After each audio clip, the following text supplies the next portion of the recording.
himata sa mga napatay sa pagkulob sang sakayan sa Iloilo Street nagpalabot sang mensahe kag sulat sa Presidente matapos mapaslawan ini nga magbisita sa Guimaras kahapon. Yaring balita nga atong hintutukan. Napuno sang kasubo ang bilog ng Guimaras Provincial Multipurpose Gym matapos gindala diri ang 8 ka mga bangkay sang trahedya sa Iloilo Street sang Sabado. Isa ang bata ni Cecilia sa mga nagsakay sang MB Chichi sang ini ang nagkapan. Istorya sini bangod MB Chichi man ang iya ginsakyan sang ini ang manugbata. 18 ka tuig ang nagligad. Chinchin ang ginayo sini sa iya bata nga si Rachel. Wala ini maghuna-huna nga ang pareho man gali nga sakayan ang magakuha sa kabuhi sang iya bata. Muna sa sakyan ko palakat sa Ililo sa una nga nagbata ko wala. Kaya sa mission ko nagbata. Gabi kami naghalin sa balay. Kira man sa gali na patay.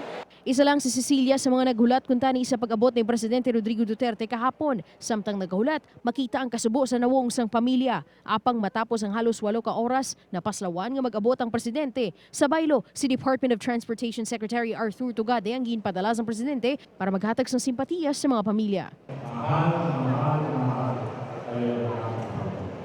Apisar wala direkta nga nagpabutsyag sang ila sining opinyon, makita sa nawong sang pamilya sa mga biktima ang kakapoy sa pagulat sa ila ginalauman kun tani nga may istorya ang amay sang pungsod.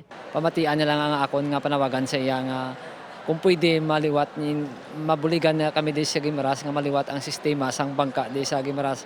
Kay kung hindi maliwat ini nga sistema, kung amo man gyapon ang natabo sa akon kag sa kaupod ko nga mga passenger kag si Mrs. matabo man sa uli.